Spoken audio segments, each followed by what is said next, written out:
രേഖകളിൽ കൃത്രിമം കാട്ടി വസ്തു തട്ടിയെടുത്തതായി പരാതി.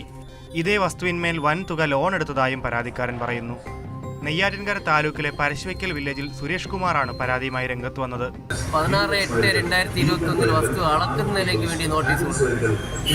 ആ നോട്ടീസ് കൊടുത്ത അതേ ഡേറ്റ് വെച്ച് സ്കെച്ച് തയ്യാറാക്കും. അതേ നോട്ടീസ് വെച്ച് ഫോറം നമ്പർ 7 തയ്യാറാക്കും. അതേ ഡേറ്റ് വെച്ച് തഹസിൽദാർ റിപ്പോർട്ട് 16/8 റിപ്പോർട്ടും കൊടുത്തിരിക്കുന്നു. താൻ 25 വർഷമായി കരം തീർത്ത് അനുഭവിച്ചുകൊണ്ടിരിക്കുന്ന വസ്തുവാണ് കൃത്രിമ രേഖ ചമച്ച് തട്ടിയെടുത്തതെന്നാണ് പരാതി. തട്ടിപ്പിന് കുട പിടിച്ചത് നെയ്യാറ്റിൻകര താലൂക്ക് ഓഫീസിലെയും പരശുവയ്ക്കൽ വില്ലേജ് ഓഫീസിലെയും ഉദ്യോഗസ്ഥരാണെന്നും പരാതിക്കാരൻ പറയുന്നു. പരശുവയ്ക്കൽ സർവീസ് സഹകരണ ബാങ്കിൽ സുരേഷ് കുമാറിന്റെ വസ്തു പണയം വെച്ച് 20 ലക്ഷം രൂപ ലോൺ എടുത്തിരുന്നു. കേരള സർവേ ആക്ടും അതിരടയാള ചട്ടങ്ങളും ലംഘിച്ചുകൊണ്ട് തണ്ടപ്പേർ ബുക്കിൽ കൃത്രിമം കാട്ടി. വില്ലേജ് താലൂക്ക് രേഖകളിൽ കുറവ് വരുത്തി.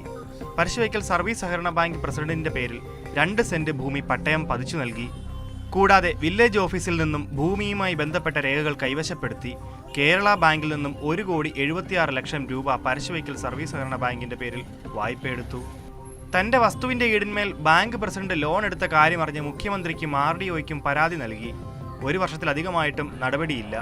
ഇതിൽ പ്രതിഷേധിച്ചാണ് ഭിന്നശേഷിക്കാരനായ സുരേഷ് കുമാറിന്റെ കുടുംബാംഗങ്ങൾ ഇന്ന് രാവിലെ മുതൽ പാറശാല മഹാത്മാഗാന്ധി സ്മാരകത്തിന് മുന്നിൽ നിരാഹാര സമരമിരുന്നത്. ഇവരെ വൈകിട്ട് പോലീസ് എത്തി സ്ഥലത്തുനിന്ന് നീക്കി. മാതൃഭൂമി ന്യൂസ്, തിരുവനന്തപുരം.